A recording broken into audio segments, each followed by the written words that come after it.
নমস্কার, রসিক রান্নাঘর ব্লগে আপনাদের সবাইকে আমন্ত্রণ। আজ আমি আপনাদের সামনে নিয়ে এসেছি যে কোনো উৎসব অনুষ্ঠানে আকর্ষণ সৃষ্টি করে কাতলা মাছের কালিয়া রেসিপি। কারণ এতে আছে প্রাচীন বাঙালির স্বাদ। আশা করি আপনাদের ভালো লাগবে। আপনারা পুরো রেসিপি দেখার জন্য আমার পাশে থাকুন। চলুন আজকে রেসিপিটা তৈরি করে ফেলি। রান্না করার জন্য সব উপকরণ পরিমাণ মতো নিয়েছি। মাছগুলো কেটে টুকরো করে ভালোভাবে পরিষ্কার জলে ধুয়ে নিয়েছি। আজকের রেসিপি তৈরি করার জন্য 2 পিস বড় সাইজের কাতলা মাছ নিয়েছি। এবার পাতে আসছে জমজমাট কাতলা মাছের কালিয়ার রেসিপি, খাঁটি বাঙালির স্বাদে।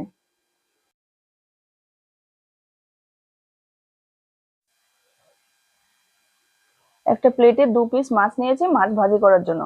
হাফ চামচ হলুদ গুঁড়ো, 1 চিমটি লঙ্কা গুঁড়ো, স্বাদ মতো নুন দিয়ে মাছগুলো মেখে নেব। মাছগুলো ভালো করে মাখতে হবে যেন সব মশলা মাছের গায়ে মিশে যায়।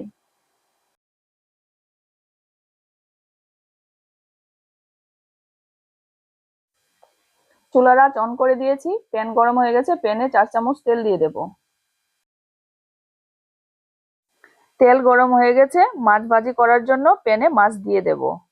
মাছের গায়ে তেলটা যেন ঠিকঠাক লাগে আর মাছটা যেন ভেঙে না যায়।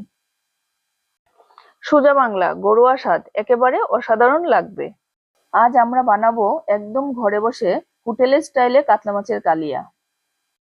মাছ ভাজি হালকা হয়ে গেছে, মাছগুলো এক পাশ উল্টে দেব। এপিট ওপিট করে দুপাশ মাছগুলো ভেজে নেব। মাছ ভাজি করার জন্য চুলার আঁচ কমিয়ে মাছগুলো ভাজি করতে হবে। মাছ ভাজি হয়ে গেছে, প্লেটে মাছগুলো উঠিয়ে নেব।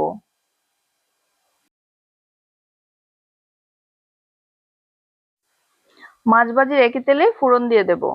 2টো তেজপাতা, 4টে দারচিনি, 4টে এলাচ, 1 চিমটি কালো জিরে দিয়ে দেব। কিছু সময় নাড়িয়ে দেব। ফোড়ন থেকে সুন্দর গন্ধ বেরিয়ে আসলে বড় সাইজের পেঁয়াজ কুচি একটা, 2 চামচ পেঁয়াজ বাটা, হাফ চামচ আদা বাটা, হাফ চামচ হলুদ গুঁড়ো, হাফ চামচ লঙ্কা গুঁড়ো, 1 চামচ জিরা গুঁড়ো, 1 চামচ বাদাম বাটা, হাফ চামচ মৌরি বাটা দিয়ে কিছু সময় নাড়িয়ে দেব। মশলা ভালোভাবে মিশে গেছে আর গন্ধটাও দারুণ হচ্ছে। এখন একটু ভালো করে ভাজা হলে সবকিছু একদম পরিপূর্ণ হবে। কাতলা মাছের কালিয়াতে আমি বিশেষ করে পেঁয়াজ আর আদার মিশ্রণ দিচ্ছি, যা স্বাদকে আরো সমৃদ্ধ করবে। পরিমাণ মতো নুন আর 3 চামচ টক দই। যারা মিষ্টি পছন্দ করেন চিনি দিলে খেতে আরো ভালো লাগবে। দিয়ে ভালো করে মশলা কষিয়ে নিতে হবে। বাচ্চারা কিন্তু কাটার ঝামেলা একদম পছন্দ করে না, তাই ওদের জন্য কাতলা মাছের কালিয়া এমন ভাবে বানালাম যাতে স্বাদও থাকে আবার খেতেও একদম অসাধারণ লাগে। মশলা থেকে সুন্দর গন্ধ বেরিয়ে আসলে আগে থেকে ভেজে রাখা মাছগুলো দিয়ে দেব। পরিমাণ মতো জল দিয়ে দেব। মশলার সাথে জল মিশিয়ে দেব। জলটা দিয়ে ঝোলটা ফুটতে দেব।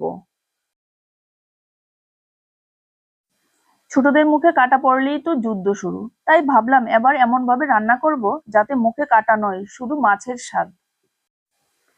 মশলার গন্ধে মুখে জল চলে আসবে আর কাতলা মাছের কালিয়ার স্বাদে তো একবার খেলেই মন ভরে যাবে।